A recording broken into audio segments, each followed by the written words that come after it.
Hello everybody, this is Kimberly with My Victorian Heart, and I'm glad that you are here today. I'm not even sure if there's anybody on here, but we're going to get started and move right along. We're going to make heartfelt Valentine ornaments using Iron Orchid Designs Frames Mould, which is right here. And we're going to use this large mold, and we're going to use resin. And specifically, we're going to use the quick setting resin called Amazing Casting Resin. And it turns white. This is not the clear cast by Amazing Resin. This is actually the one that turns white. And it just has a part A, which is right here. These two bottles come in that purple box. And this is part B, and you'll see part B has a little bit of an ambery golden color. There's nothing wrong with it. It's supposed to be that color. And you pour part A into one cup, and you pour part B into another cup. And I have these silicone cups that I got from Amazon. Royce from Royce Cycle Treasures showed these on one of her lives, and I was like, ooh, I gotta get those, and I'm so glad I did. Thank you, Royce. And they have little markings on them when you get them. But I had to go in with a red permanent marker and mark them because I couldn't see them. And when you're putting the resin in, and if it dries and turns white, then you can't even see your markings. And they are in milliliters, okay? And that's what you want to measure your resin in, because the molds also, the newer molds by Iron Orchid Designs, have your measurements with teeny little indicators with an arrow pointing to each style, and it'll say milliliters or grams. The grams is for measuring your clay, your IOD air dry clay, and the milliliters is for your resin or liquids. And let me just check over here and see if I have to like respond to anybody. There we go. Oh, there's my honey. Thank you, honey. Oh, there's my honey. Thank you. He's my biggest champion. Turn down my computer. Oh my goodness. Turn that off.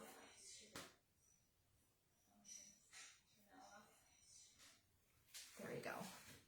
So we are going to go ahead and quickly show you the ornaments that we're going to make tonight. I already have a couple ready to go.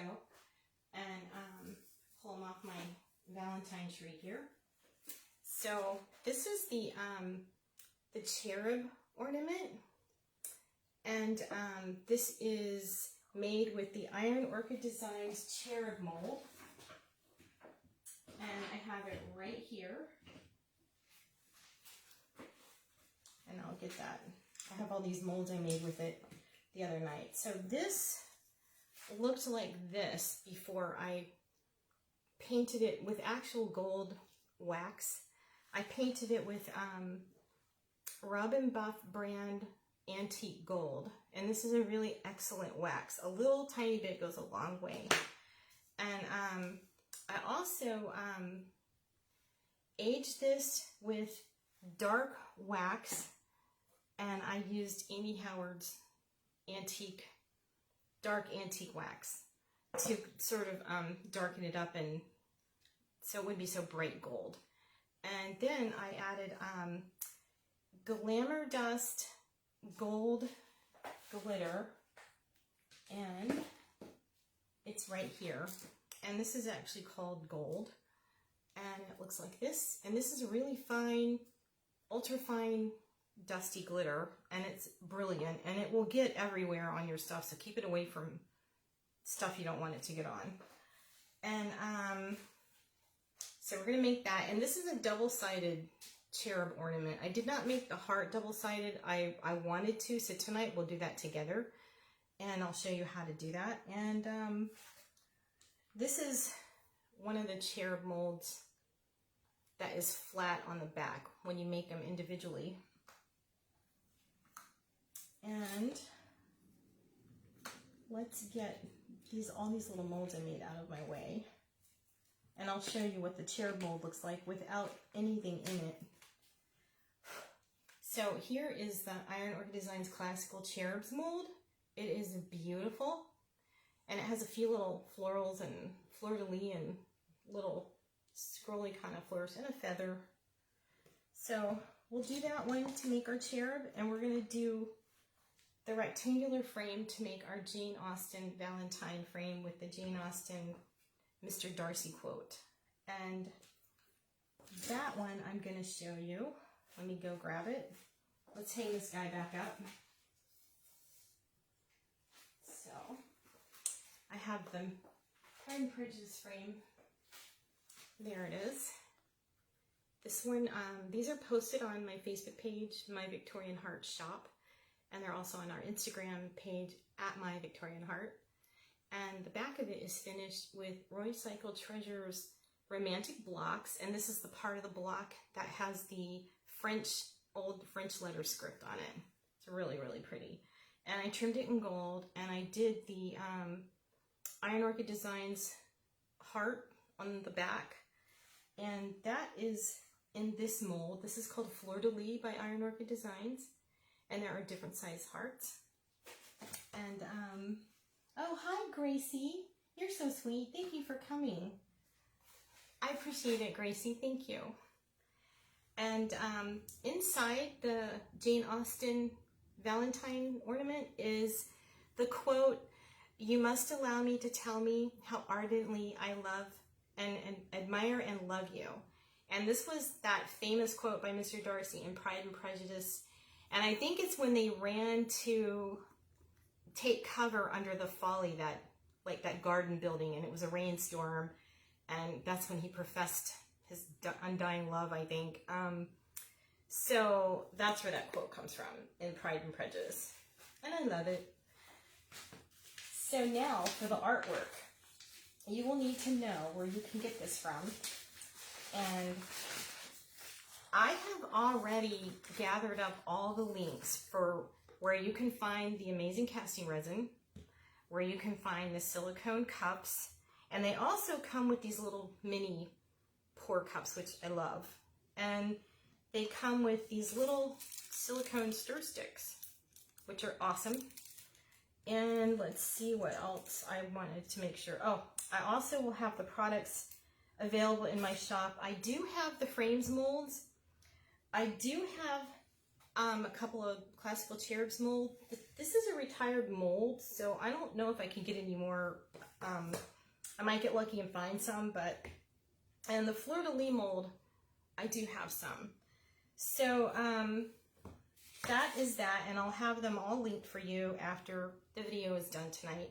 And I'll also put this on my YouTube channel for you. And here is the artwork. So this is what I do with the artwork. I measure what I want to put the artwork on. So I just take this bulky tape measure, and I measure from this side over to this side. So this is actually 3 7/8, which is really almost 4 inches wide, and it is about 5 1/8 inches long. So, but you don't want your artwork to be that wide. You want it to be measured from here to here. When you pour your mold, you are going to use just this outer part of the frame, just the part, and you're going to make a artwork that fits in that little hole, and you'll have a little extra that overhangs the back of the frame so it doesn't like pop through. And you're going to mount it on like a piece of chipboard or thick cardboard. And I have chipboard that I use for mine. So that is how we do that. And I have the different sizes here. This one is for something smaller I was doing. This one is actually for this. I've already cut one out. And you'll see I have some I printed out where I flipped them, and they're backwards. That's why you can read them on the camera. And then this one is what goes in the frame, so that when you're looking at it, you can read it fine. And I just sort of decoupaged this in, okay? And I used golden decoupage gel medium to apply it to my chipboard backing. And I also added a little bit of Titebond glue to make sure it stays put, and it did fine with the paper and the chipboard. And I sprayed the artwork itself with this Rust-Oleum matte clear sprayed sealer. I did not want to have gel brush strokes on my pretty artwork. So I took it outside, I gave it a light spray, I waited a little while, I gave it another coat, and then I gave it a third coat. And you honestly can't even tell, but it's nice on there. And another important thing to know about these printed artworks for these kind of projects, you really want to try to use a laser printer. This is my laser printer. It's a color laser printer. Inkjets can smear. The inkjet type of ink can smear when you apply wet mediums.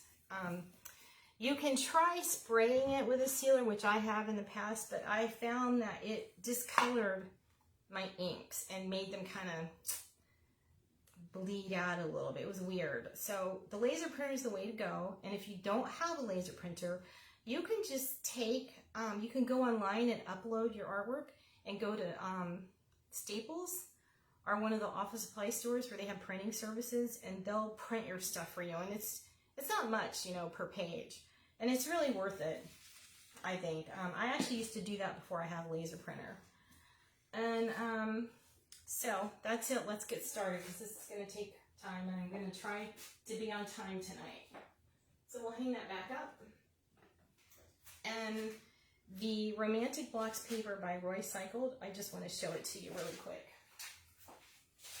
So this is what it looks like. It's so beautiful. It's really one of my favorite designs by Roy Cycled. I've already cut out the letter I used on the back of the Jane Austen ornament. But this has really pretty various blocks. The romantic ladies, the birds perched in the pretty pastel florals, another beautiful romantic lady, and there's a couple of parts of the letter I've cut out to use for different things.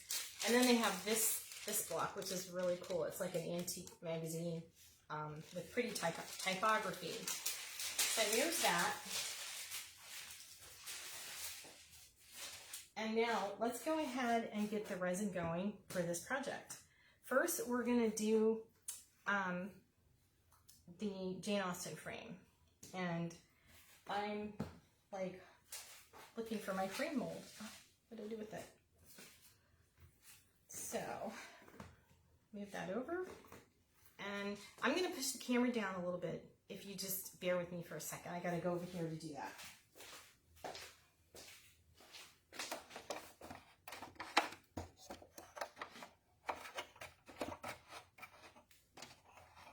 Hi, Linda. I see you there. Thanks for coming. You guys are so sweet. I know it's a Saturday night, right? Who wants to do all this crazy nonsense on a Saturday, right? My technical advisor, my honey, took off, and he's not in here to help move my stuff around. So, sorry. It's like annoying, right?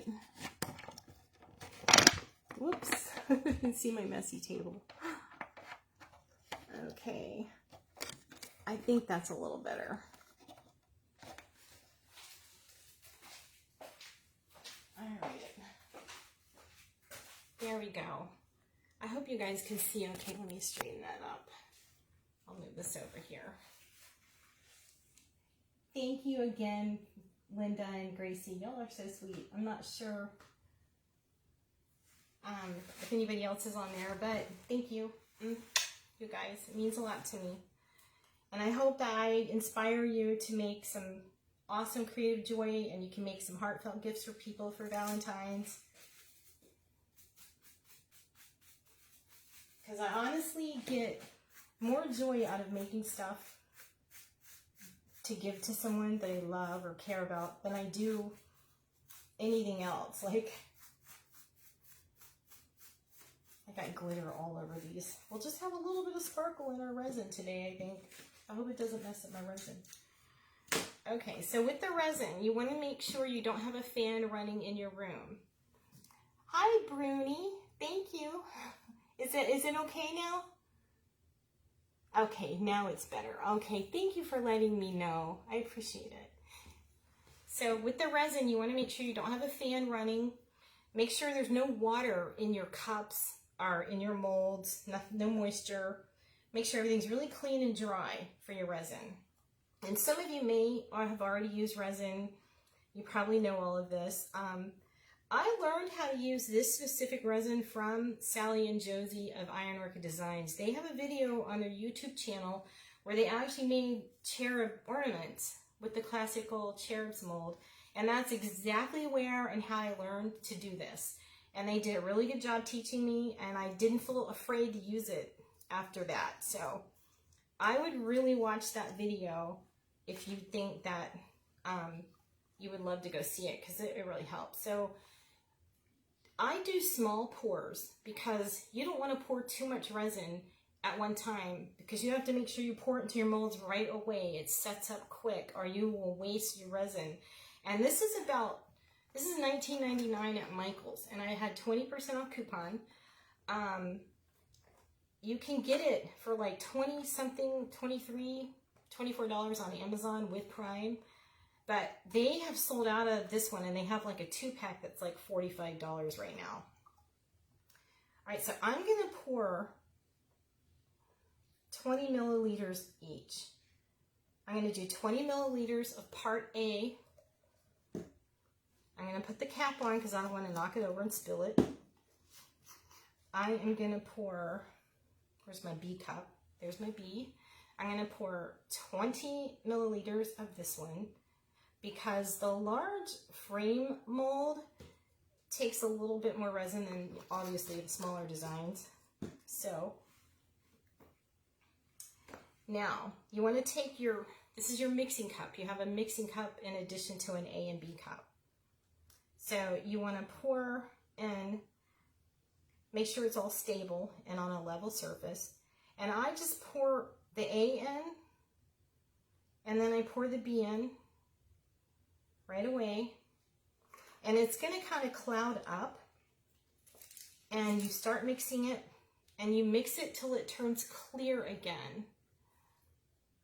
Oh, don't be intimidated by resin, Linda, because you know what? If I can do it, anybody can, because I was afraid for years. As much as I've been crafting for 20 some years, I just started using it a few months ago because the IOD sisters showed me how, and I wasn't intimidated anymore. So I'm telling you, you can do this. It's really easy. So look, see, it got clear, and now it's ready to pour. So I'm just going to make sure it's all mixed up. So we have to be quick now. Oh, and the mats underneath my stuff are silicone. They're great. So when you're working with resin, you don't have to worry about getting it on your space. Okay, so this large frame part, you can just pour around until you fill it up. And I make sure I just fill up the resin until it gets around that little outer molding edge of the raised part of this mold. And let's see, just a little more there. That's good. And don't worry about bubbles or debris. Leave it. Don't mess with your resin. Leave it as it is, okay? So now we're going to pour some in this oval frame, okay? And we're going to flood the whole frame, okay? And you might have a little bit left over, so you could just get one of your little tiny molds, like in the Fleur de Lis mold, and do a little heart or something, or a little Fleur de Lis. Make sure you get in the little nooks and crannies and crevices there. Sometimes you can take like your little stir stick and put in there. So I have a little bit of resin left, so I'm going to do some hearts. I'm going to do the big heart. I think I have enough to do a big heart. Barely. Just sort of I'm just going to take the tip of my pour spout and move the resin over to the sides. This may not be a big bulky heart, but I like that. I'm glad that it will be all the way to the top. And we'll have a good little heart to work with there. And let's see, how did these do? Maybe need to push that in. Push that up there a little bit. So I just use the tip of the pour spout to push over, or you can just use your little stick. So you'll see these molds start to turn white in a few minutes. They take 10 minutes to set up, and then you can pop them out. It's pretty amazing. So the next thing I wanted to show you guys, I wanted to test the this little cameo mold. Not cameo mold, I'm sorry. It's from the Frames mold, but it's like a little ornate oval that goes in the middle of this big frame right here. I thought I heard somewhere that you could use different mediums to apply the IOD paint inlays. So I did a test today, and I brushed on some of my golden decoupage gel, and I applied this little bits of rose chintz paint inlay, and we're gonna wet it and see if we can get this, if it transferred the paint inlay for me. It's gonna be a test, and we're gonna do it together. So let me get my little cloth here. So you wet down your inlay. It's so tiny, like not much to work with.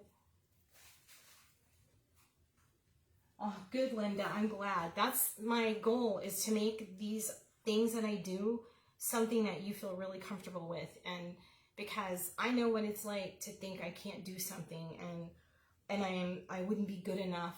And I want you to remember that when you make stuff and it's creativity that comes from your heart and your soul, and you are good enough, and don't ever let anybody make you feel silly or not good enough, because you know you can't go wrong. You really can't. And okay, so we got that wet. I think that's wet enough. I'm just gonna let that sit for just a second. So cross my fingers. I don't know if this works, but I was very curious and I just wanted to try and see. Ooh, it did. It kind of worked. I think I need to add more water though. More dampness on the carrier paper of the paint inlay. And speaking of paint inlays, I want to let you guys know I am itching to do Griselle Toile project. I have a couple of things in mind that I'm for my home, furniture and a little desk of my own. So I'm going to, I can't make up my mind what I want to put it on. That's my problem. But when I do, we're going to have fun with it together right here. And maybe I can help waylay a little bit of the fear people have using the inlays, the paint inlays. Look at that. I'm peeling the paper. Can you see? It transferred using the decoupage gel. Oh my goodness, it's perfect. Because you know, when you do gel transfers of images like I'm doing with this frame with a Jane Austen silhouette, I was thinking, why wouldn't the paint inlay work with this? So I'm so glad, because it did beautifully. I'm super impressed with the way that turned out. So let's lift this one up. This one's a little trickier because I had to like wrinkle it and make room. Ooh, it's really on there. It's like, where's my nickel? That one is on there good. I think it's because the decoupage gel kind of glued it. So let's start over here. Okay, look at that. Let me get closer.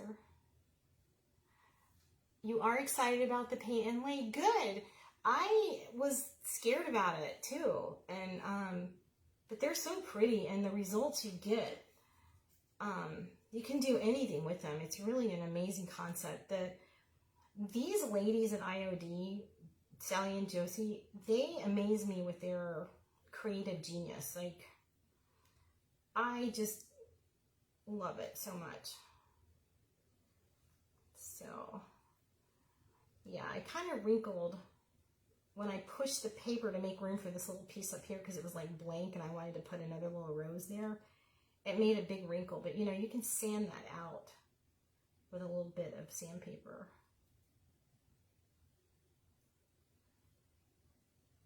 There we go. It's coming up.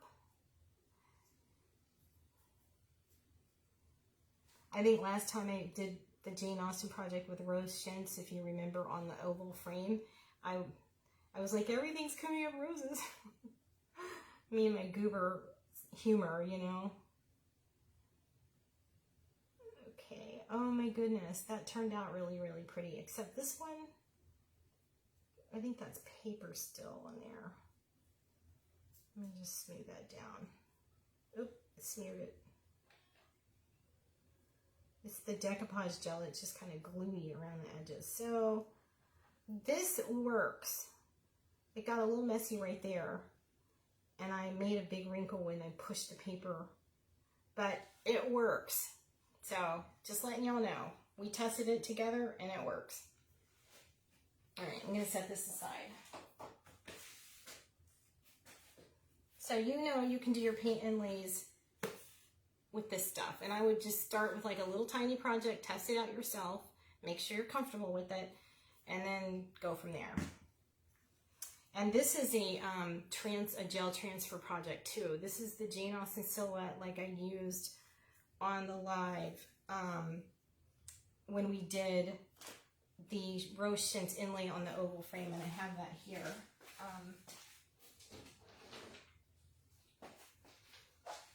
So if you remember, we did this one. This is actually a gel transfer. It's not decoupaged on, it's not die cut and pasted on. It's literally printed out with the image flipped backwards, and you put your gel medium down, and then you lay your image. Let me find an image cutout. So here's a little Jane Austen journal image. So you brush on your decoupage gel and a nice even coat. Try not to do too many back and forth brush strokes because you want it to be smooth. And then you also brush decoupage gel onto your paper, okay? And this is laser printed. Then you lay it down, the wet side down, onto your wet painted piece, okay? And then you let it sit for several hours, sometimes overnight, but sometimes several hours, 3, 4, 5, 6, 7, depending on your conditions works. And then when you're ready to remove it, and I'll show you how I do it, we are going to take this one. I did this one earlier today. You take your wet cloth and you saturate your paper. You wet it down, and you see the image came through kind of. So, and look, some people would be like, why do you even want to bother to do gel medium transfers of images when you have a beautiful IOD transfers and decoupage and recycled and decoupage clean paper? But sometimes there's images you want to use, or you want to print a picture out of your child or your grandbaby, and you want to make something really personal. And that's where a gel transfer image comes in. So, and I will give you the links where you can buy this Jane Austen image on Etsy from an Etsy seller. I think it's called Digital Things or something like that, but I'll post it. And all along with the artist on Etsy who does these. Her name is Batia, and she is the artist of Art Cult, and she has tons of beautiful graphics. You'll love it. And they're all really affordable. And she lets you use her stuff so you can print it and make things with it. You can make them and sell them. So she has a really friendly angel policy for her art. They just don't like for you to like post their digital images that you buy. Like, don't post them on your social media, and don't share them through files with other people, and don't try to sell them as the file that they came in. Like, you have to use them to make something with and then sell them that way, and that's how that works. There's also public domain Jane Austen silhouette images in the World Wide Web. So you just have to get this nice and damp, okay? And we're gonna let that sit for a second. And I wanna show you this. This is weird. This one has all these little clear spots. I'm not sure what happened. See, it's very finicky sometimes, but it's easy to work with, so don't shy away. So here is this one, and here's the heart. The heart is not quite ready, and you'll know they're not quite ready when you kind of pull away and it still sticks to the side, sort of. So leave it alone and let it sit. This one is looking good. Look, see how easy that comes up? Look at that. How easy is that, guys? And the beauty of casting mold, it's still a little wet, not wet, but a little warm and pliable. So be really careful at this stage when it's not completely hard.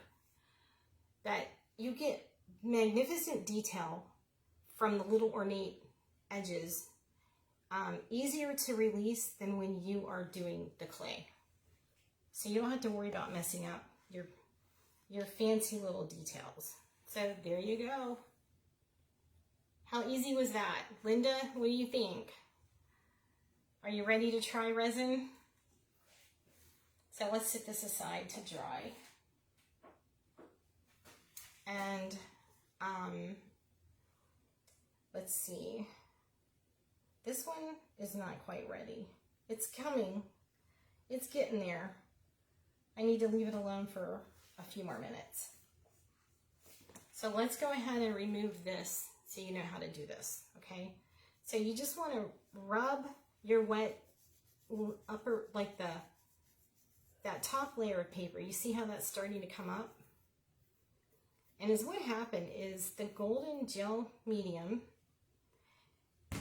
took the ink from the paper, and I guess it kind of picks it up with the gel and lays it onto your project and transfers it. That's why some people call them transfer gel medium. People use different mediums to do this, different brands. I like this one because it doesn't make your project turn yellow. And this is kind of messy, so let me get my wastebasket. So do it over there. So we're going to rub that all off. And the trick with this, once you rubbed all of your paper off, you have your nice image. And it kind of looks like it's just kind of printed on there. And if it clouds up as it dries, it's because it still has little bits of paper left on it, or maybe there was too much of a blob of gel medium stuck there. Okay, so you just get a little more water. You can rub with your finger. I actually have tissue here. I really needed a cloth, and I forgot to bring a clean cloth for working today. So there you go. So there's some stuck around the sides at the edge. So these are beautiful because it kind of looks professional. It doesn't look like it was glued on or anything like that. And that's why I like to do these sometimes, because they're really cool and you can really do your own personal art with those. And you know, using the IOD molds in resin, you can do anything. You can make so much stuff. It's awesome. So, after you're done cleaning all your paper off, okay, I'm gonna take my heat gun to this really quick and dry it and see how cloudy it might be. See if I got all the paper.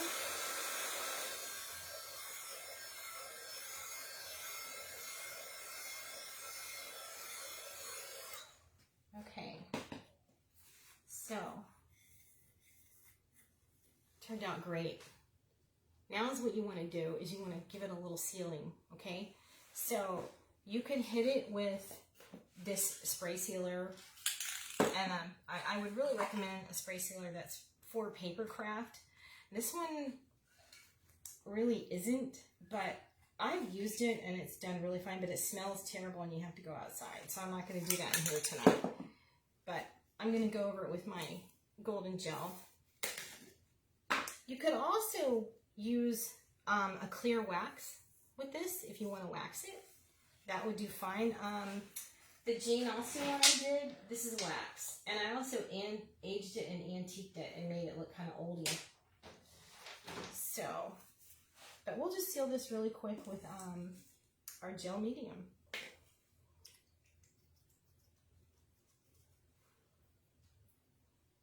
Not going to take much, such a tiny little picture.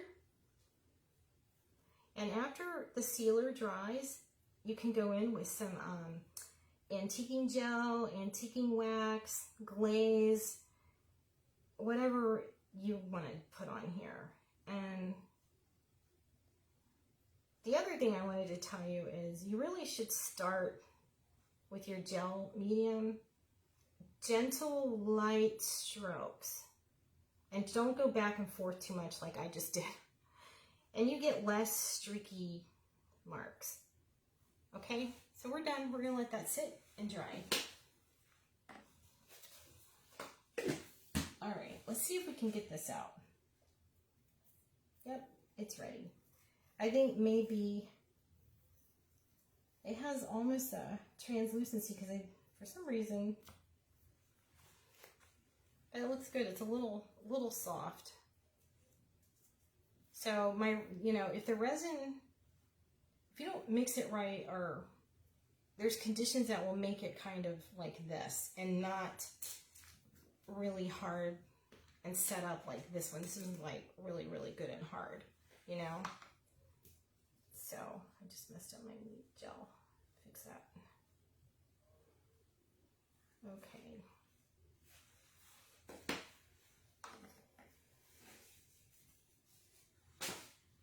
So there's that. And how's this heart doing? There we go. All right, so that's weird. Pull that off. So there's your heart, okay? And we're gonna mix up some more resin and we're gonna pour another mold. Okay, so you want your cup A, okay, and I'm going to do a total of 40 milliliters of resin. So we're going to do 20 of A, side A, they call it, the clear part, and then we're going to do that kind of golden ambery colored stuff. And we're going to do cup B, and we're going to pour 20 milliliters, if you can see that, into cup B. There you go. Okay. And then, you can just pour them together if you want. So, you don't have to do them separately. I've done both. So, get your stir stick. And see, this stuff peels right off.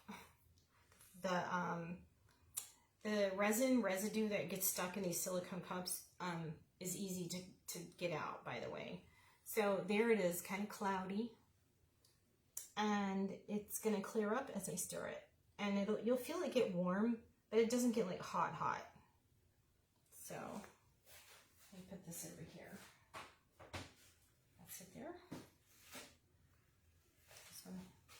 Okay.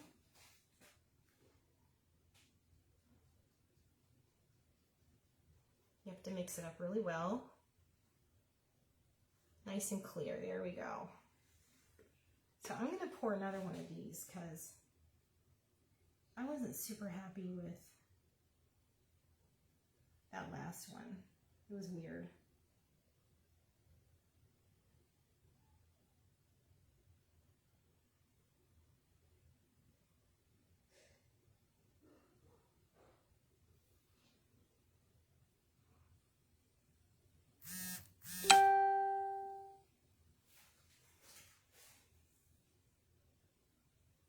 Oh, you had your, is that what you mean? You had your resin for over a year, Linda? Yeah, don't be afraid to use your stuff, guys. And, you know, if you feel like you're afraid to try something, think of the reasons why you don't want to try it. Like, what is it that you're worried about? And ask yourself the questions, how can I make this so I'll be comfortable using it? And really, my biggest hurdle for using anything to craft with is like, what do I want to do with it? What do I want to use it on? What do I want to make? Like, that's my mental block.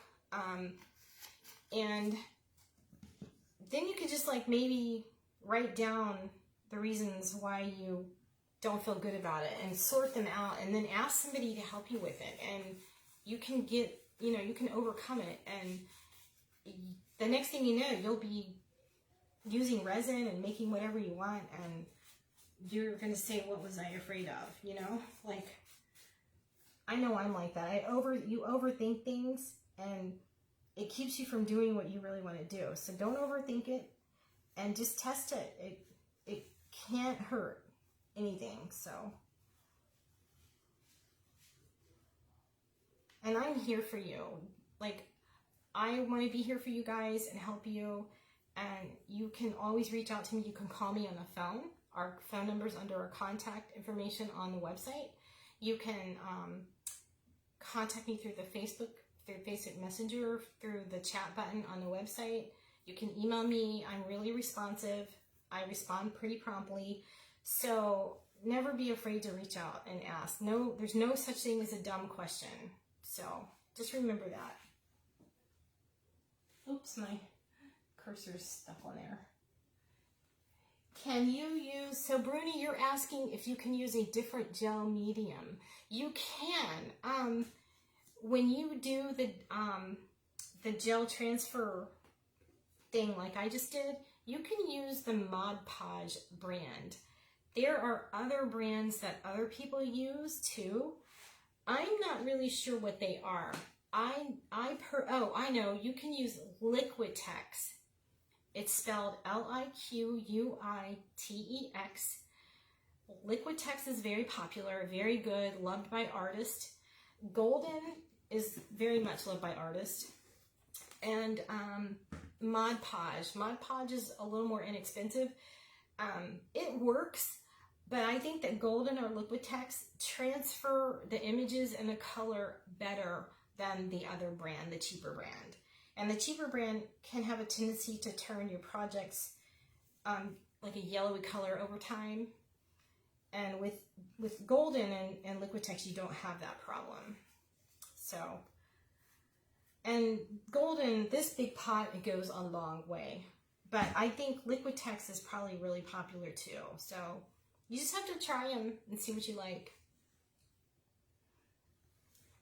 Okay, so we have those. All right.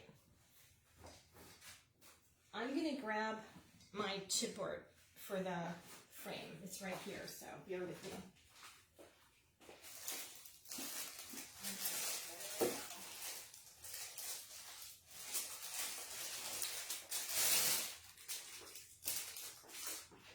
So I have this pack of chipboard, okay?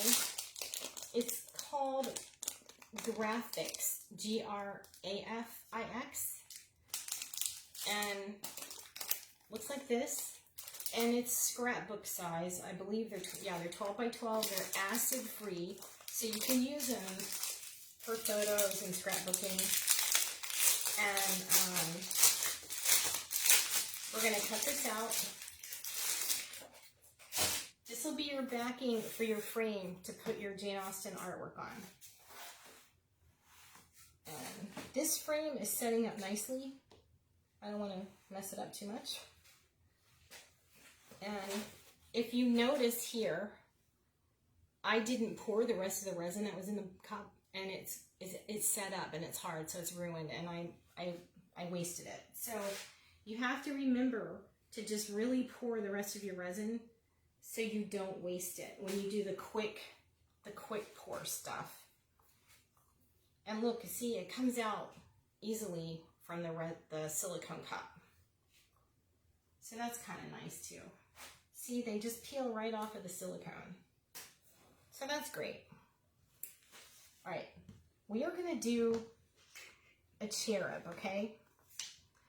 We already have this one. He's ready to wax. We're gonna wax him in a minute.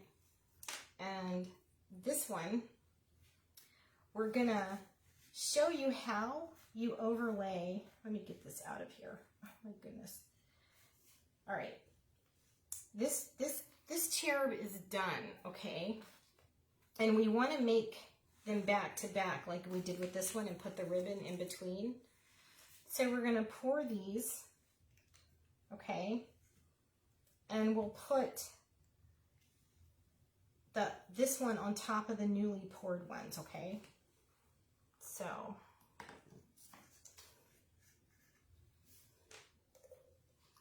we're going to do side A. Get your A cup.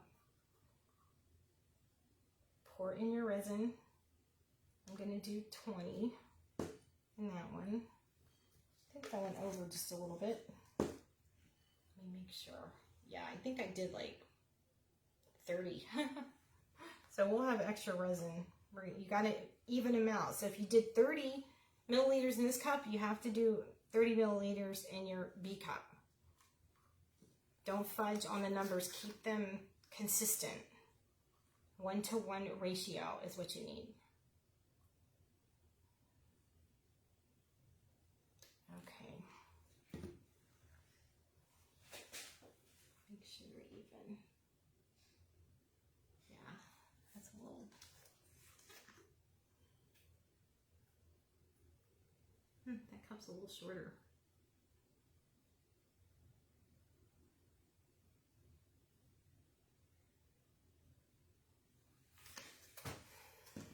Okay. And these little silicone cups hold 100 milliliters. So I think that if you were going to pour that much resin at one time, you better be quick because it may set up before you get it all poured. See, I did a lot. So we're going to pour a lot of molds and let them sit. You stir it up. Get nice and clear. I need to get a laser printer. Any recommendations? You know, my husband is really good at that technical printer stuff. This is a Brother laser printer. It's the TN41. Oh, it's got different series numbers. But I'll give you the model number after this, and I'll post it when I do all the links.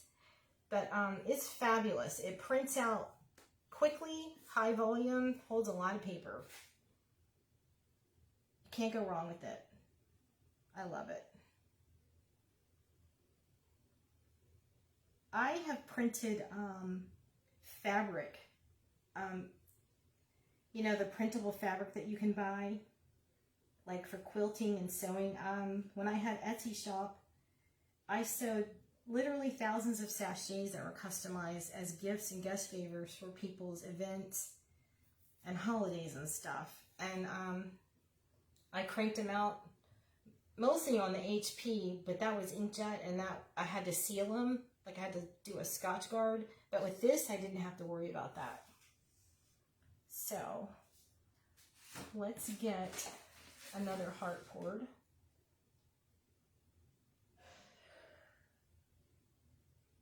Okay, we'll do another little one. Okay, got those done.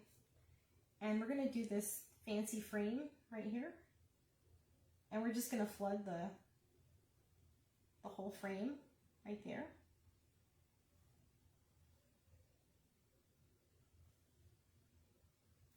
And I have a little bit left, so I'm going to do this cute little Frenchy design from the Classical Cherubs mold.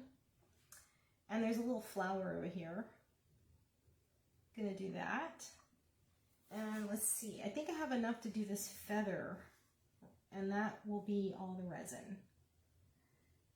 So as you can see, I was able to use almost 80 milliliters of liquid resin to fill a large heart, a medium heart, a large frame, a medium frame, 2 of the smaller cherubs, a fleur-de-lis, and a feather and a flower. So it went a long way. So let's let those set up. As you can see, the heart, whoops, see, it's not ready. It kind of moved. You don't want to move them, but they're turning white already. So let's put them back. There we go. They went right back in place. All right, let's get our frame done. I can find it. What did I do with my frame? Ah, there you are. So let's get our chipboard cut. So you want to lay your frame. I can't wait to have that frame because this one's a little soft. It's got to set up some more, but it's fine. I can work with it and handle it. It's not going anywhere. All right, so you just want to make a template really quick. Get myself some room with all my stuff. Can y'all see? I think I'm a little, I'll just move the molds like this. How's that? Oh my God, I had my alarm and calendar set and still not here. Wait, I'll definitely, oh, Shannon, it'll be available, and I'm going to post it to the YouTube channel, and I'll have links for all the materials too, so you're good. It's okay. Okay. You want to make a template for your frame to make to put your Jane Austen art quote. And you want to make sure it covers the whole back so it supports your artwork that goes inside. Whoops, my finger in the way. Duh. All right. And you go around and you just want to follow around the little shape at the top of the frame. And there you go. And that's it. And you don't even have to do a template inside there. So, this is thick chipboard, so it's going to be really good. You can paint on it with your chalk paint or your acrylic craft paint. And try to follow the shape of that little fancy design at the top. And is what I do is I just sort of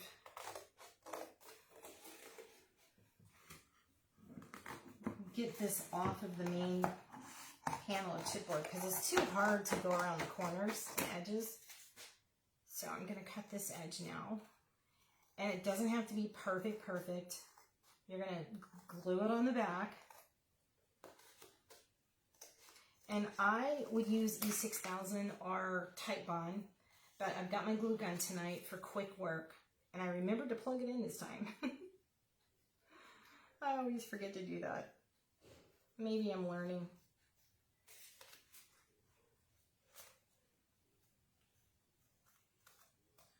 Okay, and you have your back. And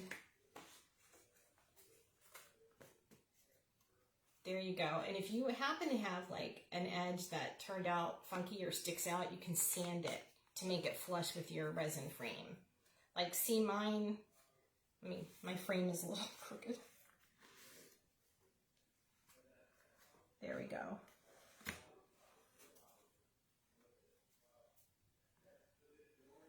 So I have like a little corner of cardboard sticking out, so I'll sand it later. But don't worry about that. All those things you can do later after you get them going. Let me put this up over here. So you want to put your Jane Austen quote artwork in here before you start gluing everything on, okay? So I have it right here.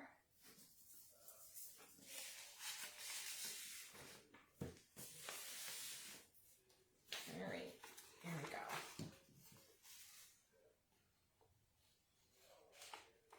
Oh, and I wanted to remind you, don't cut perfectly around the edge of the artwork. Like, leave a little extra of the white part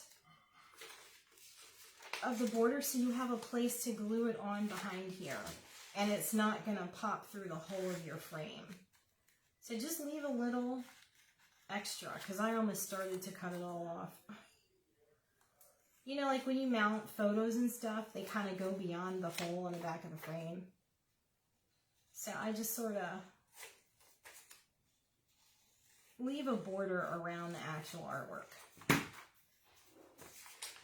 Okay, and you can choose to put your gel medium on now before you put it in the frame, so, and let it dry so you don't have to worry about brushing inside the edges of the frame.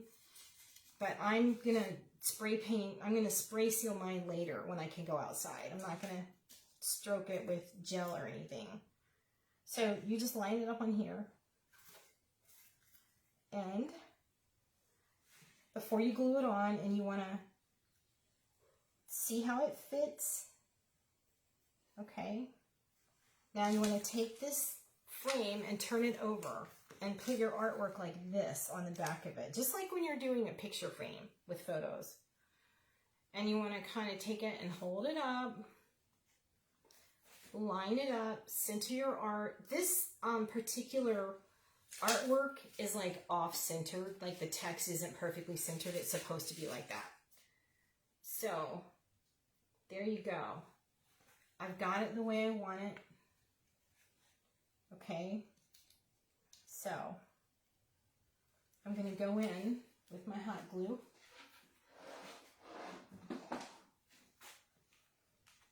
Look at this. It's like the messiest glue gun ever. I've had it for years, since my boys are 21, and I had it when they were in elementary school. Still works. So I'm just going to, whoops. I just got to make sure I have it right. Oh, I know what I did yesterday. I marked the corners to make sure they go in the right spot. I almost forgot to tell you that. Okay. So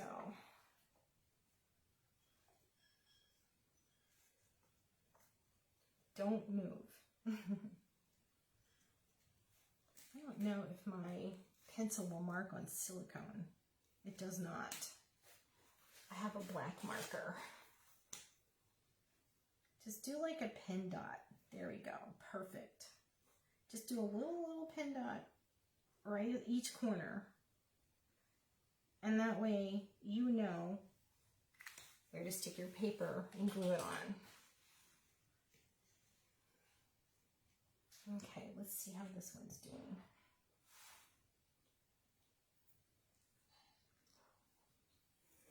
Okay, I got this other frame. And this is a good learning thing here. Okay, this is the second frame that we just poured. Okay, this is the first one. This first one is a little thinner because I didn't pour enough of the resin deep enough. So it's a little flexible, but it'll set up better. So I'm going to work with this one because it's thicker and I like it. So this one, we're going to do the same thing again. Mark our art on here.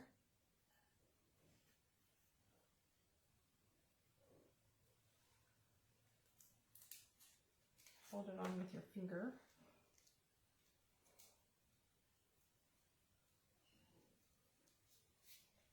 It's sliding around. It's going to drive me crazy. All right, come on. This is the painstaking part of tutorials. So when it's recorded, fast forward is great, guys. You can just, you don't have to watch me struggle with this. Okay.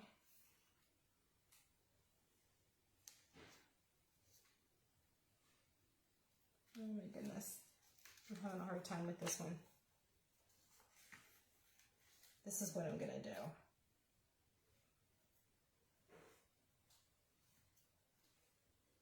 I want to make sure it's straight.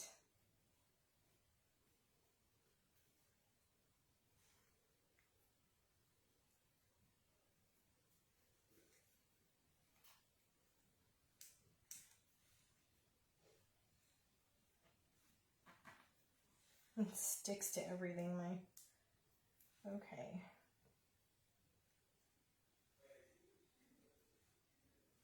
So I'm just going to lift up my frame and do a dot of glue. I think that's a better way instead of struggling and flipping it back over and marking it. We're going to drive ourselves crazy. Ooh, that's like burned up glue on there. All right. There we go. Let that sit for a minute.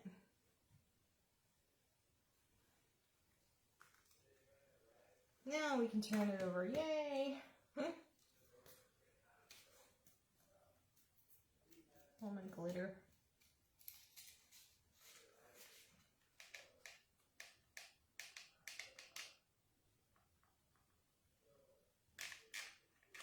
There's a new glue stick in here. I need a new glue gun. This one's like mind of its own. Has all this old burnt glue on it. So ugly. So you see, this bottom piece isn't down as far as it really should be. So I should probably lift this and add a little more glue up higher to make sure that's not going to go anywhere. Okay. And get the little glue strings out of there. Drives me bonkers. I'm too OCD to have glue strings. I plan on making a frame for all 5 kids and get it transferring. Oh, that's a good idea, Linda. Okay, Lisa, I'm going to read your comment.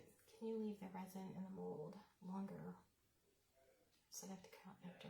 Okay, you can leave it in overnight. I could literally leave these sitting here until tomorrow. Or 2 days later. I mean, they would literally pop right out. So if you look at this one, look, literally just pops right out. They're amazing. When they're mixed right and the resin didn't get in contact with some kind of weird liquid or water or other debris, your resin's perfect and it will just pop right out. Like this frame here, the one that I first made, it's a little thinner and it's more pliable, which is kind of cool. But as it sits, it will get a little harder. But it's perfect. It's just a little thinner than this one, and I wanted to do this one. Okay, so the other thing you need to remember when you do your artwork on these is make sure the paper is nice and taut. And the nice thing about using glue that, like regular glue or tight bond glue, you have work time to like slide your paper around and pull it taut. This one I think is a little loose. I'm not real happy with that, but I'm in a hurry and it's not going to be perfect. So when you lay it on your chipboard, that will give it some more support. So it's not, not to worry. Okay. So now we're going to go ahead and do our glue all along the back of here and put it on our chipboard. Then we're going to paint our frame. And the paint that I used, I will have the name of it. Pretty sure I got mine at Michael's a long time ago. All right, there we go. Just want to press it down, make it flush. Whoops, it's misbehaving. I didn't get it straight over there. The hot glue makes it a little hard to work with, Sets up so fast. I used tight bond on the one that I did that's hanging back here. And I really liked working with normal glue better than with the hot glue gun for this kind of stuff, just to let you know. Okay. And see, it's a little crooked. I didn't get my edge straight, so we're going to have to cut that off and sand what we couldn't cut, because you don't want to cut your frame, You got to, have some really good scissors on hand. And the top of the cardboard here. It's a little sticking, but once you paint and wax, you can hide that stuff and you can sand it too, like with a little nail file or a little sander. Okay, so I have these two cherub molds right here that we did. Okay, and I'm gonna leave each one in front of the one that I poured it in, so I know which cherub was which. But as you can see, this cherub, all right, I'll turn it around if y'all can see. So let me see if I can get these straight again. That one fit there now. Okay, so this one was poured here, and this one was poured here. So you have the two sides. Okay, look, that one didn't really fill in all the way. You see how it has like a little separation? So there's a word for when they can go back to back and fit together. I forgot what that word is. But the ones from each side will fit back to back. So you can make your double-sided cherub ornament with the ribbon in it. Or you can do it with the frames, the hearts, whatever you want to do it. As long as they fit back to back in the shapes, fit together, you're good to go. So we know that this one went here and this one here. Okay, so this is an older mold. It doesn't show the milliliters that you need to pour the resin, but I'm gonna go ahead and do another one. I'm going to do 20 again, milliliters inside A. And I'm going to do 20 milliliters inside B.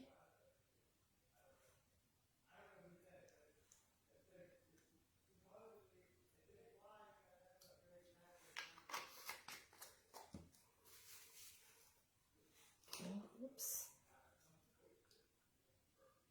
So this is like what, our third pour of stuff since I started. So this way, if anyone had any nerves about using resin, I hope tonight I helped you know that it's so easy to do. And you don't have to worry about it. Where's my stir stick? There it is. It's hiding over here. There's stuff stuck on it. Okay. So quickly stir. It's kind of milky. Can I transfer dog onto? Yes, you could do a gel medium transfer onto a travertine coaster. You totally could do that.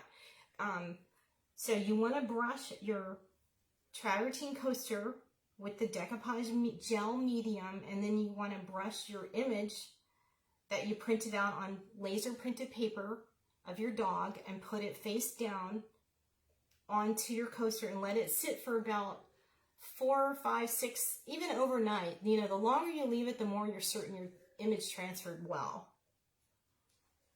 All right, make sure this is stirred. Okay, nice and clear. So we are going to pour this in each of these angels, okay? And I'm going to have to cut my ribbon really fast because I forgot to have the ribbon ready. Because we're going to put the ribbon in and lay down one of these already made cherub pieces onto the wet resin. And then they're going to adhere to each other and make a double-sided cherub ornament with your ribbon inside. And I learned how to do that from Sally and Josie's video on their YouTube channel. They did a really good job teaching about it. So I have extra resin. So I'm going to make a frame over here, another frame. So I think I have enough for this one. This takes, yeah.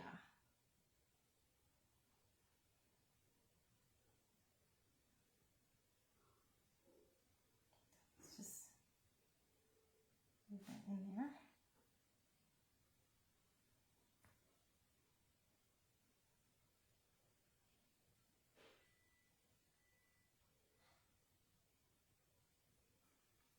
All right, let's get our ribbon cut. So I have this faux silk ribbon from May Arts.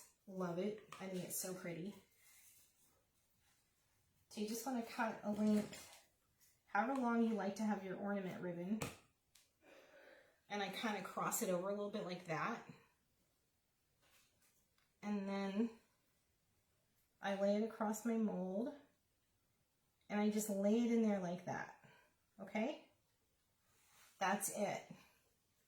And I let that set a little bit. I don't put my other ready-made cherub on top of this until this sets up a little bit more, okay? Because then it might flood it and mess it up. And I think I made that ribbon a little too long, but that's okay. We'll do this one a little shorter.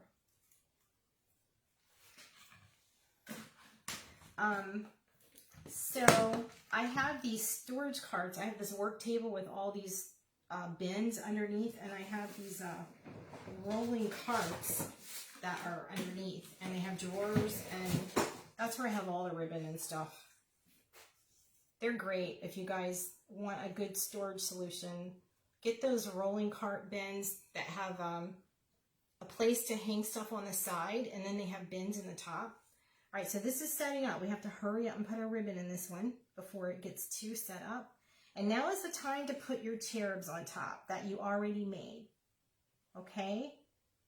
And you just sort of press them gently. You don't want to flood.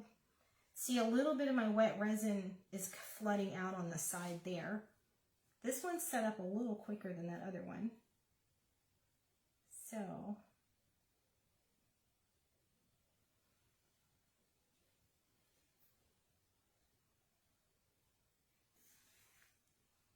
let that go there. Okay, so did y'all see what I did there? Lisa Shaw, I have a Basic Brother brand laser printer and I really like it. Awesome, Shannon. Is it a color laser too, Shannon?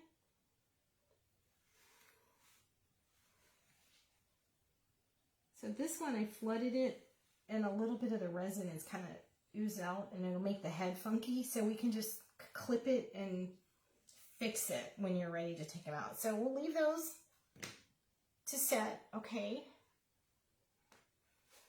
I'm just gonna give y'all a close-up. There you go.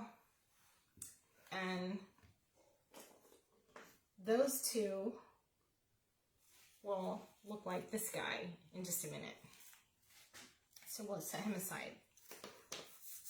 So let's get this painted really quick. This is the paint colors I used. I used Martha Stewart Crafts multi-surface paint. You can use this on glass, wood, metal, resin. It's amazing paint. And this is a pearl finish. And this is called Pink Taffeta. And this one is called Poodle Skirt. It's a pale pink. So is what I did.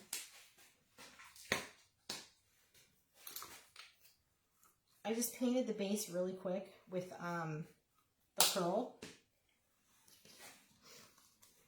And get my brush here. There we go.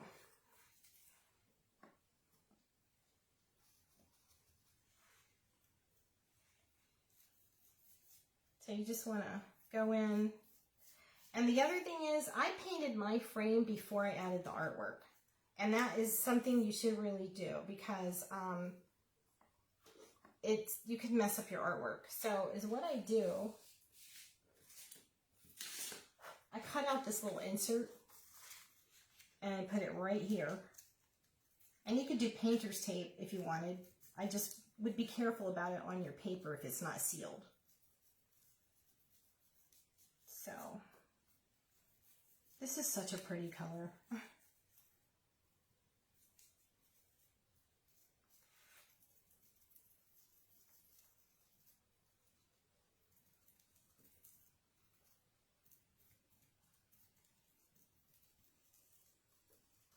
It's like one of those colors that when you start aging it or adding other stuff to it, you really hate to cover up the pretty color.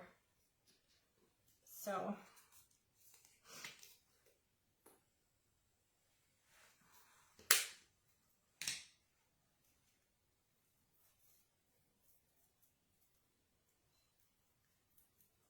You're just going to paint the whole frame in whatever color that you want.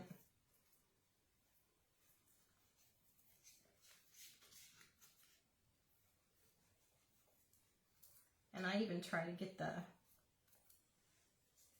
edges where the cardboard meets, kind of hide that cardboard.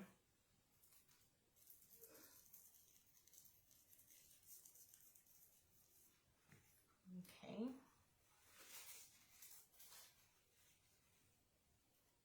My brush is too wet. So.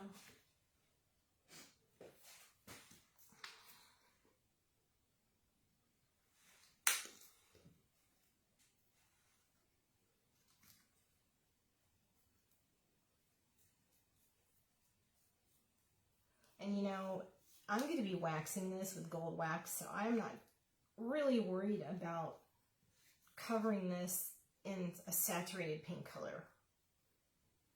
I just want enough of it to peek through whatever it is I'm going to layer on here. So this is the tricky part, not getting my artwork messed up, getting inside there. A little nervous about that.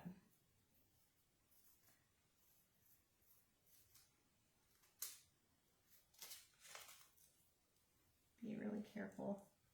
Get a smaller brush. A nice little tiny angled artist brush is good for these little parts.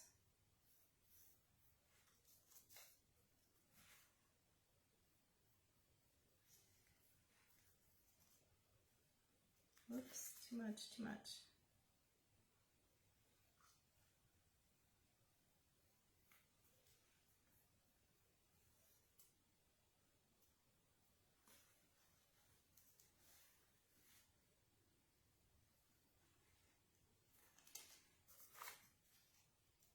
You know, you just take your paper, you know, like when you're cutting in on walls by the trim, you just take like a piece of cardboard or paper and hold it as you go along so you don't get your artwork messed up.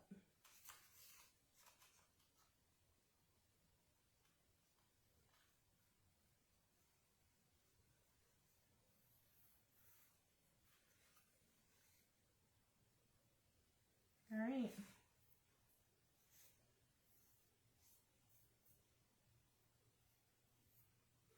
Don't mess up. All right, all painted. So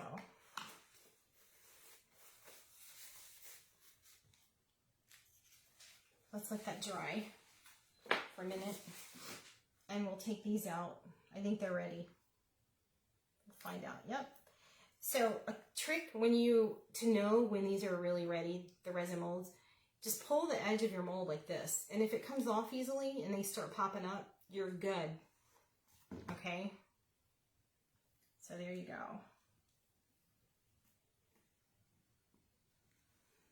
There you go. Don't even have to worry about drilling holes or gluing ribbon on. And you can kind of see the ribbon through here in the light, but honestly, when you paint it, nobody will know.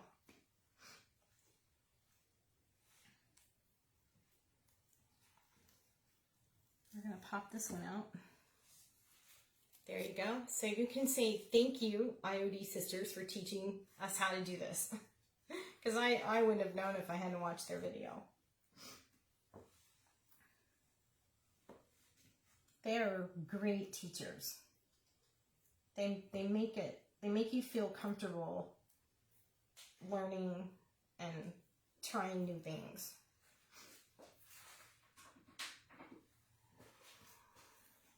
So here's our hearts, popping them out. So now is what we want to do with these little guys. On my chair that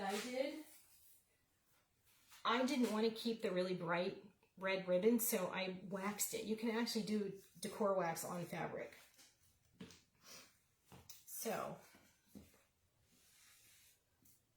I'm going to put a heart on this one, you know, like on these guys, we're going to do double-sided hearts. And I have, I don't think I have any more of that size made. So we have this guy that we already started. So we'll paint this heart and we'll add him to here. And that way he has a double-sided cherub and a double-sided heart and it looks finished. It doesn't have to be that way, but I thought it would be kind of neat. So, get that out of the way. So you get your favorite brushes that you like to use for brushing on wax. And we're going to use the Rub and Buff Antique Gold. Okay. And I just put a little dollop on my paint tray. And you can always add more. You don't need a ton. And I want a pretty decent sized brush. Not tiny. I really like this one. This is from Amy Howard. It's not an expensive brush, but it has a point. So you can work in your wax. So as all I did on the cherubs is I literally just go like this. I don't even have to paint them. And it gives you amazing coverage, this decor wax. And it's a little, you know, if this kind of color is not your thing, you can go in and add antiquing waxes, gels, whatever. I did some artisan powder, some dusting, aging dust is what I did. And I just use all kinds of things. And if I get it on the ribbon, it's okay because as you can see here, I'm just going to go like this. I'm just going to kind of dry brush my ribbon all the way through like this. And it's actually kind of cool, I think. I like that look. And as what I did with my other cherub ornament, I kind of dry brushed the gold on the inside of the ribbon too. But you don't have to. You could leave it. These would be pretty with red velvet ribbon for Valentine's. I think it's thick velvet ribbon, so I don't know. I mean, you could park it into the wet resin and seal it like we did with this ribbon, but I think this is easier to work with, not so bulky. So you can just quickly paint this with your wax. And I mean, it just changes the entire cherub. It's amazing what you can do with paint and wax. So I need a little bit shorter brush now because that one's a little floppy.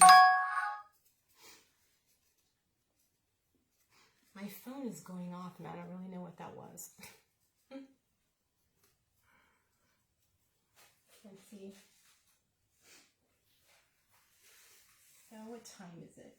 We started at 7 and it's already 8:24. Like, you know, just fast forward through all the tedious stuff. That's all I gotta say.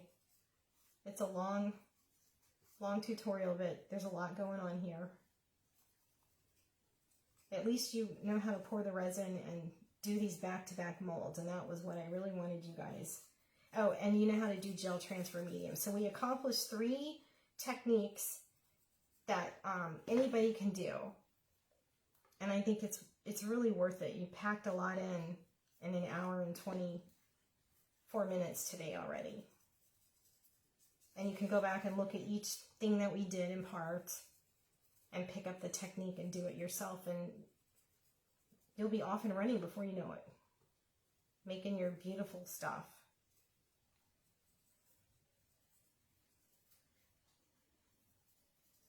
Look at his little face. Now, if you really wanted to not go with wax and you wanted something quick, you could paint with metallic paint, or you could spray paint with metallic paint. But I really don't like spray painting anything. I don't like the smell. I've actually had 3 cancers, and I am afraid of stinky spray chemicals, and I don't like E6000 glue. I really don't like to use it anymore. So I just try to stay away from bad stuff. Or go outside with it, you know.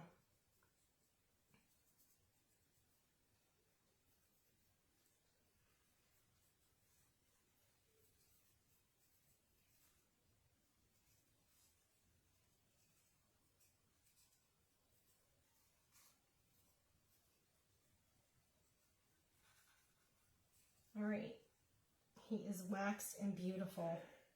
There you go. And his ribbon is brushed with gold. And now you want to take your dark wax. This is Amy Howard's dark antique wax. I love it. And we are going to take this little brush. You can see I was using. Get it nice and saturated in your dark wax. And then darken up your angel. Get it in there really good. Kind of generous, you know, if you want.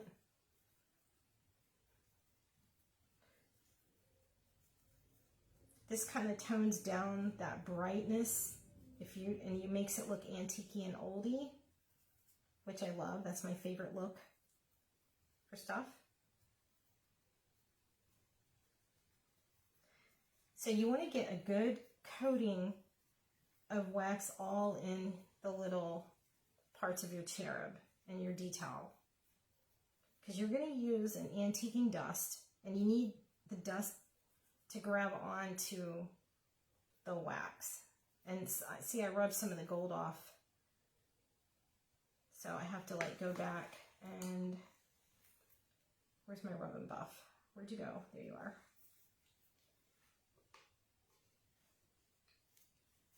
So I'm going to put that back. Rubbed a little too hard. There we go.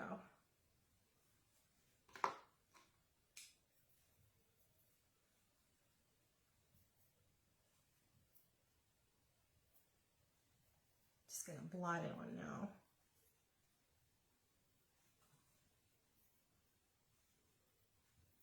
The other thing is to help your aging dust grab is to use clear wax, which I use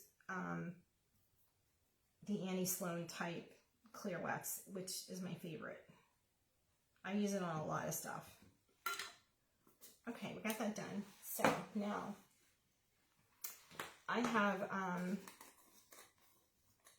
these Artisan Powders. They're called Artisan Powders, and they are by Frank Garcia Memory Hardware, okay? And you can get them in my store. I have some in there. And you want to take, I use this little fan brush, and I dip it in my Artisan Powder. This one's called Orleans Taupe, like New Orleans, Orleans Taupe. And you just go in, and it's kind of messy, so you might want to put a paper towel or paper or something underneath, because it goes everywhere. So you want to, I'll show up close. You want to literally just lay your dust in there. Okay? Make them all dusty and dirty. And these powders come in different colors. By the way, they come in bright colors, pastel colors, neutral tones.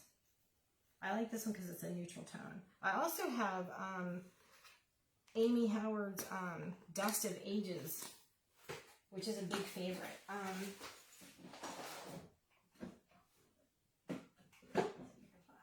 Here we go.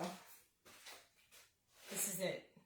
And it just looks like old gray dust. So you can add some of that to your cherub. See how that looks? And you know, if you have like spillage and leftover dust, you can just tap it back into your container if you don't want to throw it out. So now I just take like a a simple old brush. Brush off the excess over my garbage pail. And if you can see, we got them nice and aged. Okay, kind of like a old relic. I love that look. You can brush some of it off. See? And he's still a little white right there. I have to go back with the gold. I don't know why that doesn't want to stay covered, but it's being fussy with me today. But that's okay. We will add some more wax on there. Just dip him in the dust.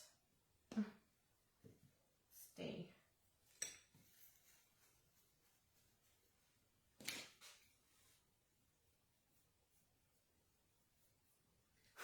Perfect. Okay, now we're ready to hot glue the hearts on.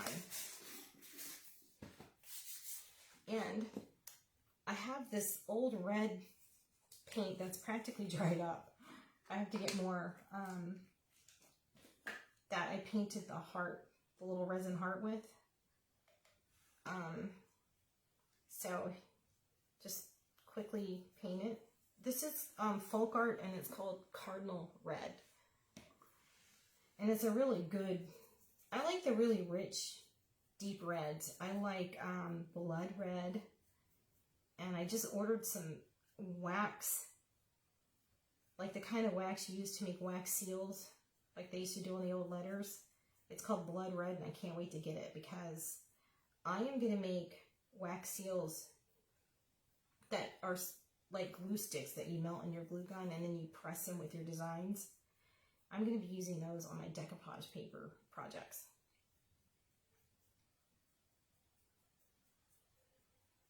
All right, that's painted. Gotta let it dry. And get rid of this. This is messy. So when this heart dries, we're going to dry brush it with some wax like we did with these guys right here. And we're going to set this guy aside. Let's see, how is this doing? Did this dry?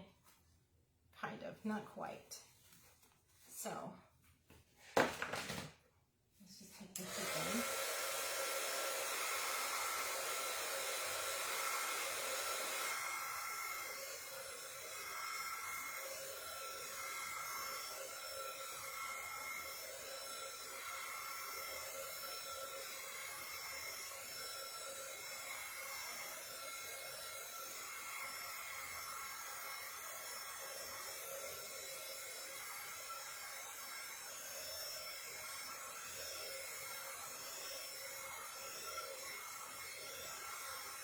So on the back of this frame, so that it's finished, I painted mine with white chalk paint, and I used these FIFO bottles to keep my paint in, and it keeps it nice and fresh.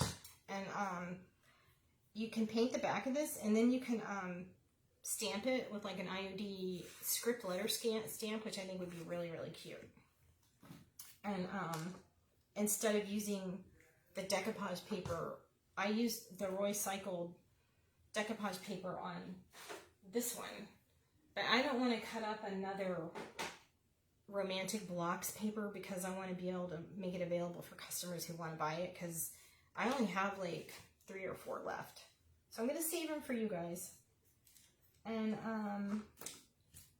let's get this cardboard painted really fast with our chalk paint.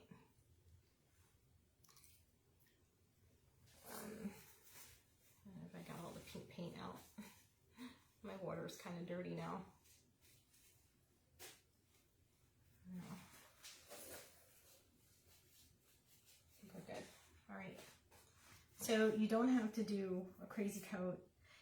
And this chipboard's thick enough that, you know, it may warp a little bit, but it's already glued on, so it should stay in shape pretty well. And you can always weight down your frame after your paint dries to flatten out any warps. that happened because you got the cardboard wet.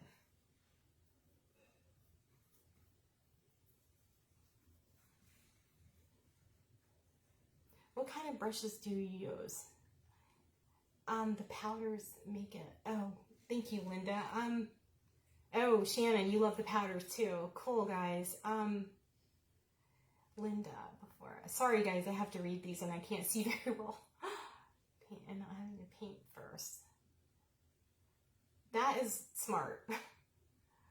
So, the brushes.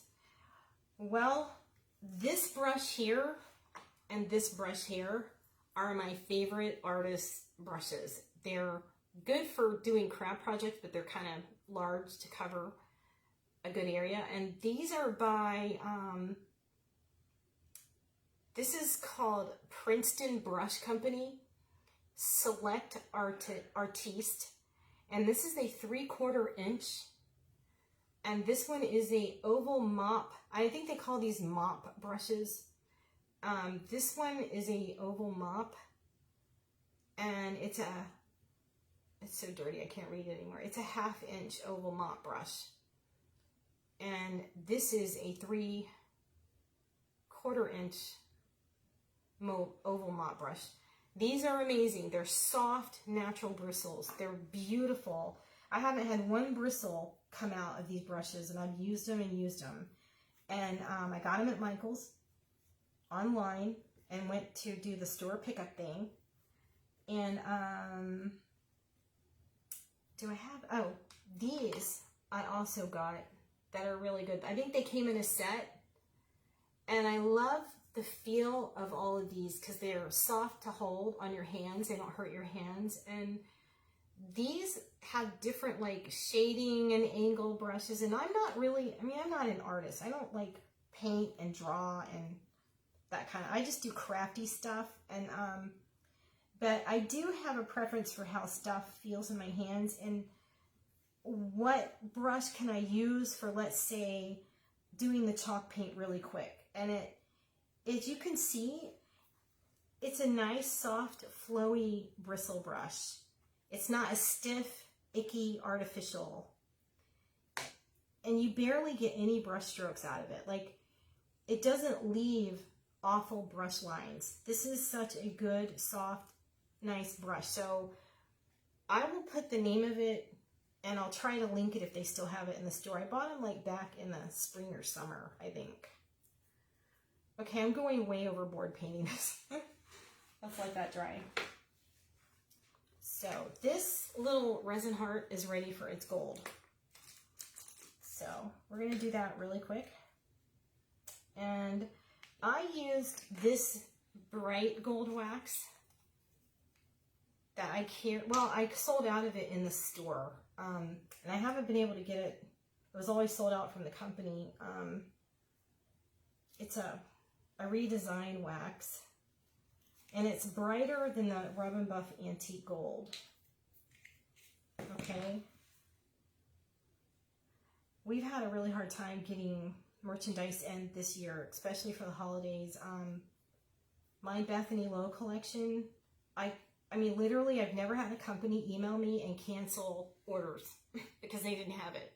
Never, ever in my life did I ever have that happen. And, oh, man, that's so sad, you know? And then when they do get the stuff, like, it sits in containers in the ports or on the ship. And then when they get it to the warehouse, they don't have enough people in their warehouse to get the orders shipped out. So it's not fun. So this one I really saturated with the wax.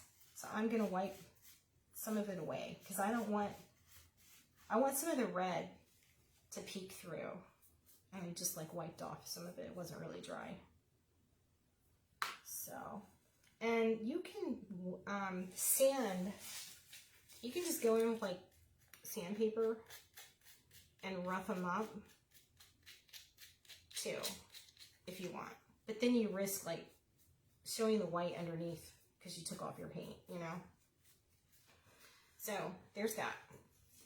So we're just gonna attach this guy on the back of here, and he's a little more gold than his counterpart, but that's okay. So I'm just gonna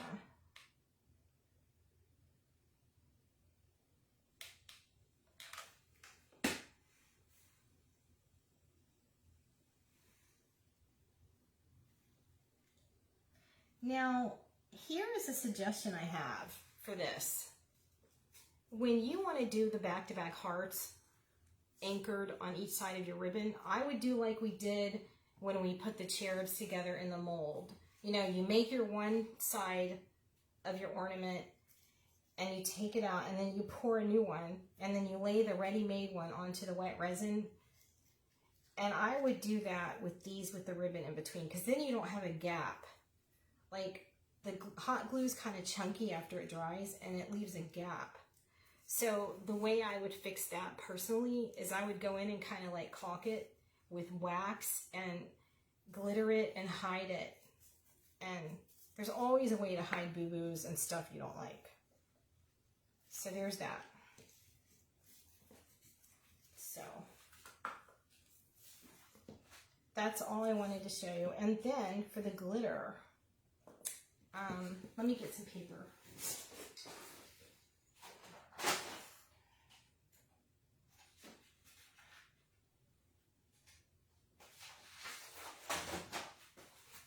So you just want to go in, and it's all like, I literally, my tacky glue bottle is like having clog issues. So I just took Titebond, put a little blob on my paint tray, okay? And then I take this brush that it's a synthetic, I like to use this for glue. And I just go in and literally just paint and blot with glue like this. Just randomly. And I even take the glue and put it up here. And I also kind of put a little bit of it up the ribbon, like brushing it on. It's just a little.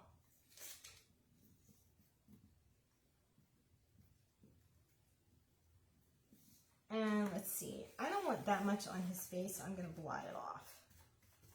I want to see his little cute fit face. Okay, so we're going to do both sides. Just try to handle it.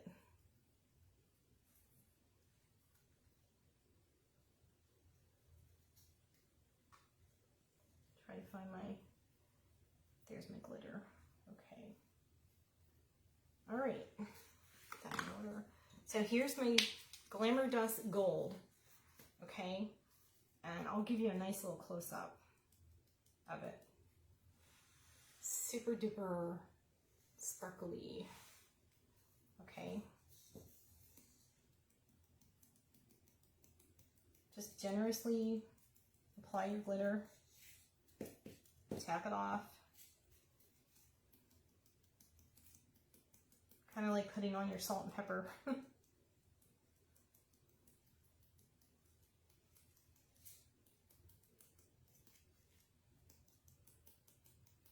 There you go.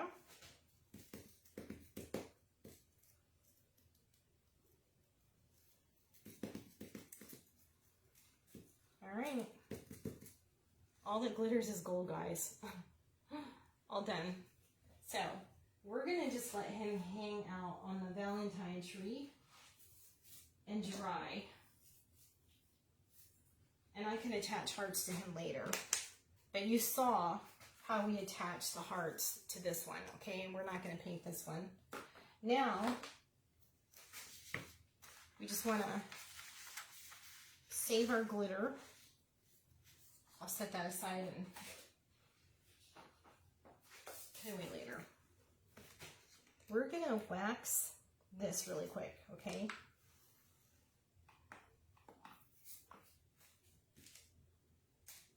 Find my gold brush. And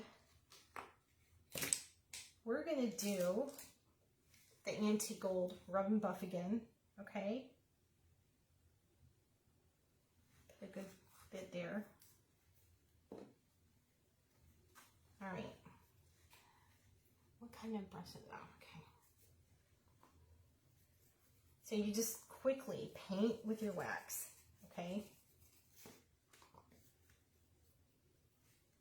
And you don't worry about like oversaturating or getting with the little loose, long, pointy, soft brush gets into the little nooks and crannies here.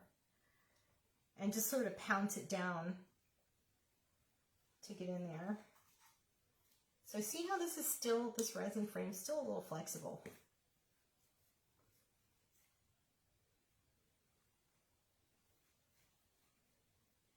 Now I noticed I got a little bit of paint on my artwork, so there is the case for always painting your frame or pieces before you load and mount your artwork.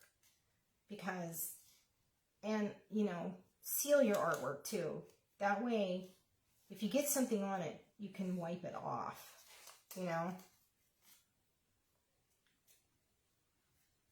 But I can always take the artwork out and put a new one in. I'll just have to take off the backing and redo it if I want.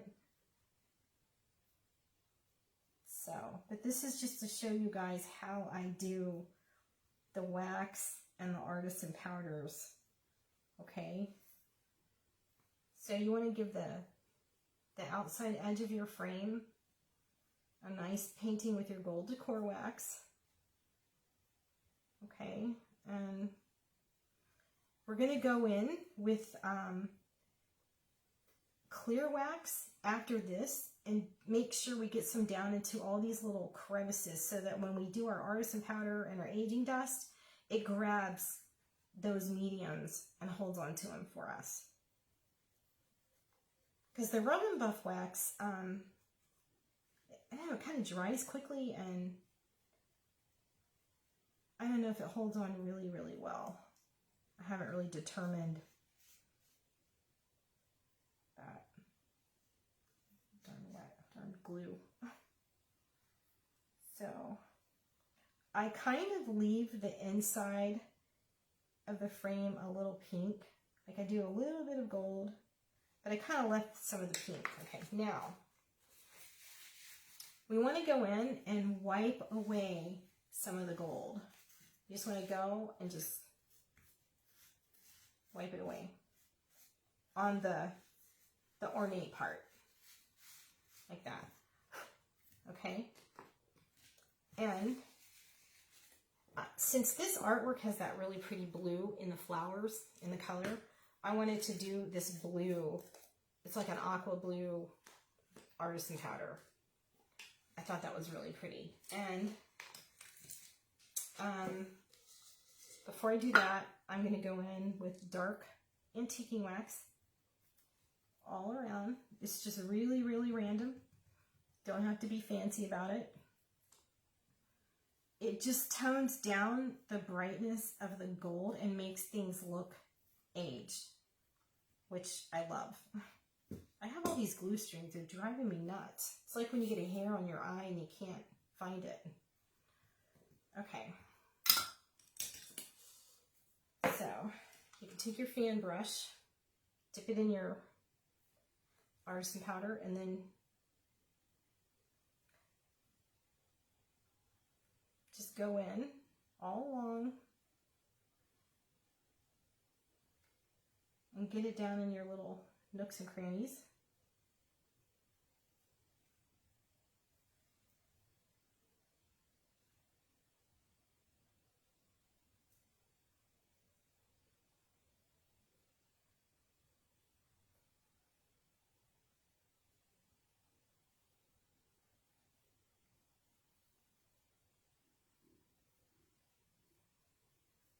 Just kind of work it in there into that wax so it can stay put.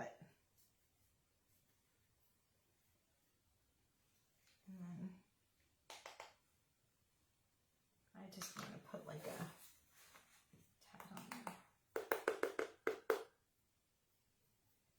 there. Whoops. All right, there you go.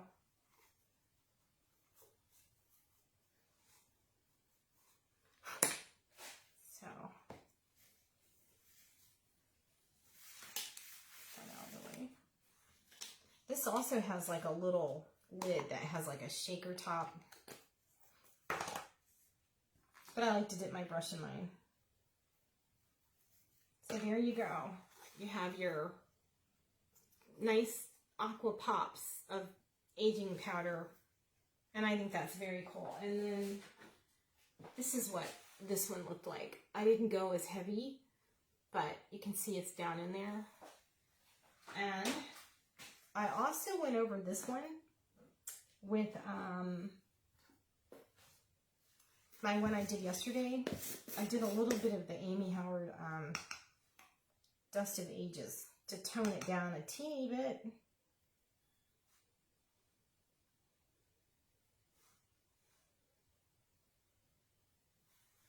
And there you go. It just sort of toned it down.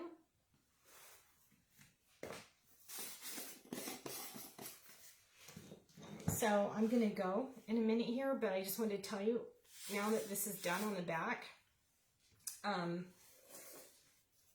painted it, but make sure you keep your surface clean, because look, I got wax all over it when I laid it down and made it messy. But I'm going to paint this again, and then I'm going to take the either decoupage paper, or I'll probably, for this one, I think I want to do the IOD Kindest Regards letter stamp. And I'm going to just stamp right across the whole back. And then I'm going to do my ribbon to hang it by. And I'm going to hot glue that on and park the little heart like I did on the other one. Okay, so it's going to look like this. And I'm going to have a different ribbon because I ran out of that color. And that's it. So I hope this helped you guys. And I hope that you figured out how to use the resin, that you're not afraid to use it now. And I would love it if you would like show me stuff you make with it. I really want to see your resin creations. And I wanted to say thank you for being here today. Means a lot to me, and I love sharing all this creative joy with you. And I'll do these another project soon with a paint inlay. And I hope you'll be here, and I'll try to keep it shorter next time. I am 3 hours behind you, so you need to get dinner. I'm going now, Linda. Thank you guys, okay? Happy New Year. Bye-bye.